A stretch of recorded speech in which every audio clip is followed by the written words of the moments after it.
আলাইহি ওয়াসাল্লামের সুন্নাত।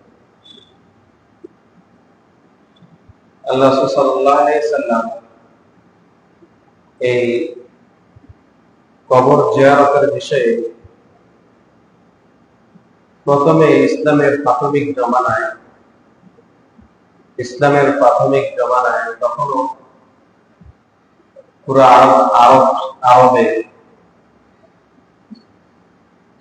ইসলাম ধর্ম তখন প্রসার তেমন হয়নি। ইসলামের প্রাথমিক জমানায় ইসলাম ধর্ম তখনও কি হয়নি, তেমন প্রসার হয়নি। মাত্র শুরু রাসূলুল্লাহ সাল্লাল্লাহু আলাইহি ওয়াসাল্লাম ইসলামের দাওয়াত দেওয়া শুরু করেছেন। তখন প্রাথমিক অবস্থায় রাসূল সাল্লাল্লাহু আলাইহি ওয়াসাল্লাম এই কবর জিয়ারত করাটা নিষেধ করেছিলেন। কি করেছিলেন? নিষেধ করেছিলেন। ইসলামের প্রাথমিক অবস্থায় রাসূল সাল্লাল্লাহু আলাইহি ওয়াসাল্লাম কবর জিয়ারত করা কি করেছেন? নিষেধ করেছেন। এই যে নিষেধ করেছেন, নিষেধ করার পিছনেও একটা কারণ আছে। একটা কারণ আছে। কি কারণে রাসূল সাল্লাল্লাহু আলাইহি ওয়াসাল্লাম কবর জিয়ারত করাকে নিষেধ করেছিলেন?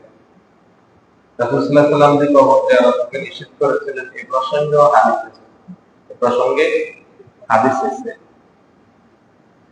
হযরত আনাস ইবনে মালিক রাদিয়াল্লাহু তাআলা থেকে বর্ণিত, তিনি বলতেছেন রাসূল সাল্লাল্লাহু আলাইহি ওয়াসাল্লাম ইরশাদ করেছেন যে কুনতু নাহাইতুকুম আন জিয়ারাতিল কুবুর, আমি তোমাদেরকে কবর জিয়ারত করাটা নিষেধ করেছিলাম। রাসূল সাল্লাল্লাহু আলাইহি ওয়াসাল্লাম বলেছেন কুনতু নাহাইতুকুম আন জিয়ারাতিল কুবুর, আমি তোমাদেরকে কবর জিয়ারত করার বিষয়ে কি করেছিলাম? নিষেধ করেছিলাম। আলা ফাজুরুহা, তোমরা এখন কবর জিয়ারত করো। নবীজি বললেন আমি তোমাদেরকে কবর জিয়ারত করা প্রথমে কি করেছিলাম? নিষেধ করেছিলাম। এরপরে বলতেছেন আলা ফাজুরুহা, কিন্তু এখনো তোমাদেরকে আমি অনুমতি দিচ্ছি, তোমরা এখন কি করো? কবর জিয়ারত করো। কেননা এখন কবর জিয়ারত করলে এতে লাভ কি? তখন রাসূল সাল্লাল্লাহু আলাইহি ওয়াসাল্লাম বলতেছেন ফাইন্নাহু ইউকুল কলবা, যে যদি কবর জিয়ারত করো তাহলে কবর জিয়ারত করার কারণে তোমাদের হৃদয় নরম হবে। কি হবে? হৃদয়, কল্ব, তোমাদের অন্তর কি হবে? নরম হবে। কবর জিয়ারত করলে অন্তর কি হবে? নরম হবে। এরপরে অতদমিউল আইনা, এবং তোমাদের চোখের পানি প্রবাহিত হবে। চোখের পানি কি হবে? প্রবাহিত হবে কবর জিয়ারত করলে তোমাদের দিল নরম হবে, এবং কবর জিয়ারত করলে তোমার চোখ দিয়ে কি আসবে? পানি আসবে। কেন? যে আমি যদি আমার বাবা মায়ের কবর জিয়ারত করতে দাঁড়াই, তখন হঠাৎ করে আমার মনের ভিতরে আবার চিন্তা চলে আসবে, আজকে আমি আমার বাবা মায়ের কবর জিয়ারত করতেছি, এরকম একদিনও তো আমাকে কবরে কি করতে হবে? যেতে হবে। তখন এই কথাটা যখন স্মরণে আসবে, এরপর রাসূল সাল্লাল্লাহু আলাইহি ওয়াসাল্লাম বলতেছেন ফাতুযাক্কিরুল আখিরা, এবং তোমাদের এই কবর জিয়ারত করার কারণে আখিরাতের কথা স্মরণ আসবে। তাহলে নবী বলতেছেন কবর জিয়ারত করলে তোমাদের দিল নরম হবে, কবর জিয়ারত করলে তোমাদের চোখ দিয়ে কি পানি আসবে, কবর জিয়ারত করলে তোমাদের আখিরাতের কথা কি হবে? স্মরণ হবে। কারণ যে এই যে কবর আমার বাবা মা সাহিত্য আছে, এমন একদিন আসবে আমিও তো এই কবরে যাব, আমিও কি যাব? এই কবরে যাব। তখন যখন এই যে কবর কথা আপনার চিন্তা আসবে, তখন দিল নরম হয়ে যাবে, তখন আপনার চোখ দিয়ে কি আসবে? পানি আসবে, আপনার আখিরাতের কথা স্মরণে আসবে, যে কবরে গেলে তো এই কবর থেকে আমাকে একদিন কোথাও উঠতে হবে, আখিরাতে হাসরের ময়দানে কি হতে হবে? উঠতে হবে। যখন এগুলা মনে আসবে, তখন আমার আর গুনার কাজ করা, পাপের কাজ করার প্রতি আমার কোনো আগ্রহ থাকবে না। তাহলে কবর জিয়ারত করলে কি লাভ বুঝা গেছে তো? কবর জিয়ারত করলে লাভের প্রয়োজনটা বুঝা গেছে। এরপর রাসূল সাল্লাল্লাহু আলাইহি ওয়াসাল্লাম বলতেছেন, তোমরা যে এই যে কবর জিয়ারত করবা, কবর জিয়ারত করতে গেলে ওয়ালা তাকুলু হুজরা, এবং এই কবর জিয়ারত করতে গেলে তোমরা কোনো অযথা কথা বলিও না। কবর জিয়ারত করতে গেলে ওয়ালা তাকুলু হুজরা, আর তোমরা যখন কবর জিয়ারত করবা, এই কবর জিয়ারত করতে গেলে তোমরা কবর জিয়ারত অবস্থায় অযথা কথা বলিও না, অপ্রয়োজনীয় কথা বলিও না। কবর জিয়ারত করতে গেছো, কবর জিয়ারত করে চলে আসবা, কবরের কাছে গিয়ে কবর জিয়ারত করতে যায় তোমরা কি করবে না? অযথা কথা, অপ্রয়োজনীয় কথা তোমরা কি করবে না? বলবে না। কথা বুঝছেন এখন? এই প্রসঙ্গে আমরা আরেকটি হাদিস দেখব। এই হাদিসটা হযরত বুরায়দা রাদিয়াল্লাহু তাআলা আনহু থেকে বর্ণিত। তিনি বলতেছেন, রাসূল সাল্লাল্লাহু আলাইহি ওয়াসাল্লাম ইরশাদ করেছেন যে নাহাইতুকুম আন জিয়ারাতিল কুবুর, আমি তোমাদেরকে কবর জিয়ারত করাতে নিষেধ করেছিলাম। আমি তোমাদেরকে কবর জিয়ারত করাকে কি করেছিলাম? নিষেধ করেছিলাম। ফাজুরুহা, এখন তোমরা কবর জিয়ারত করো, এখন তোমরা কবর জিয়ারত করো। তাহলে আমরা বুঝলাম যে ইসলামের প্রাথমিক জমানায় কবর জিয়ারত করা কি ছিল? নিষেধ ছিল। কি ছিল? নিষেধ ছিল। পরবর্তীতে রাসূল সাল্লাল্লাহু আলাইহি সাল্লাম আমাদেরকে কবর জিয়ারত করা কি দিয়েছেন? আদেশ করেছেন। রাসূল সাল্লাল্লাহু আলাইহি সাল্লাম পরবর্তীতে আমাদেরকে কবর জিয়ারত করার কথা কি করেছেন? আদেশ করেছেন। এখন প্রশ্ন আসতে পারে, হুজুর এই যে কবর জিয়ারত রাসূল সাল্লাল্লাহু আলাইহি সাল্লাম নিষেধ করেছিলেন, এই নিষেধ করার কারণটা কি? নিষেধ করার কারণ কি? কেন রাসূল সাল্লাল্লাহু আলাইহি সাল্লাম ইসলামের প্রাথমিক জমানায় আমাদেরকে কবর জিয়ারত করতে নিষেধ করেছিলেন? কারণটা হলো এটা, রাসূল সাল্লাল্লাহু আলাইহি সাল্লামের একটি হাদিসও আছে কবর জিয়ারত নিষেধ করার প্রসঙ্গে, যে ইসলামের প্রচারের পূর্বে, ইসলাম যখন কি হয়নি তখন প্রচার হয়নি।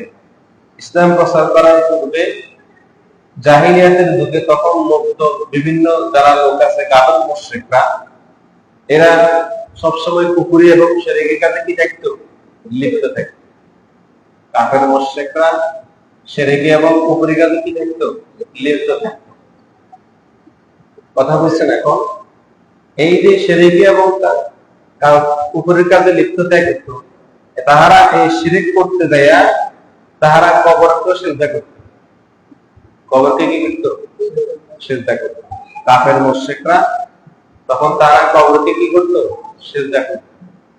এজন্য রাসূল সাল্লাল্লাহু আলাইহি সাল্লাম বলেছেন যে মান যারাল কুবুর ফালাইসা মিন্না, যে ব্যক্তি কবর জিয়ারত করবে সে আমার দলভুক্ত নয়, সে আমার দলভুক্ত নয়। কেন? কোন কারণে? ওই যে কাফের মুশরিকরা কবর জিয়ারত করতে যায়, কবরকে সামনে নিয়ে তারা কি করত? সিজদা করত। কবরকে নিয়ে সিজদা করত। তো যেহেতু সিজদা করত, তো প্রথমে মূর্তি পূজা করত, কি করত? মূর্তি, কাফেররা মূর্তি পূজা করত, আবার কবরে কি করত? সিজদা করত। যদি রাসূল সাল্লাল্লাহু আলাইহি সাল্লাম যদি তখন কবর জিয়ারত রাখতেন, তখন দেখা গেছে যারা নতুন নতুন ইসলাম ধর্ম গ্রহণ করছে, ইসলাম ধর্ম গ্রহণ করছে, তাহারা ওই আগের নিয়ম অনুযায়ী তাহারা কবরটা তখন কি করতো? সিজদা করত। রাসূল সাল্লাল্লাহু আলাইহি সাল্লাম এই জন্য তিনি কবর জিয়ারত করাকে তখন কি করেছেন? নিষেধ করেছেন। কবর জিয়ারত করতে গেলে শিরক হয়ে যাবে, এই কারণে নবীজি কবর জিয়ারত করাকে তখন কি করেছিলেন? নিষেধ করেছিলেন। কেননা এই প্রসঙ্গে বদরুদ্দিন আইনি রাহমাতুল্লাহ আলাইহি তিনি উমদাতুল কারির মধ্যে তিনি উল্লেখ করতেছেন, আল্লামা বদরুদ্দিন আইনি রাহমাতুল্লাহ আলাইহি তিনি উমদাতুল কারির মধ্যে বুখারী শরীফের ব্যাখ্যা গ্রন্থ উমদাতুল কারি, এই উমদাতুল কারির মধ্যে তিনি উল্লেখ করতেছেন যে ইসলামের প্রাথমিক জমানায় কবর জিয়ারত করাটা নিষেধ ছিল। কি ছিল? নিষেধ ছিল। কেননা তখন ওই সময় লোকেরা মূর্তি পূজা করত এবং কবরকে সিজদা করত মসজিদের ন্যায়।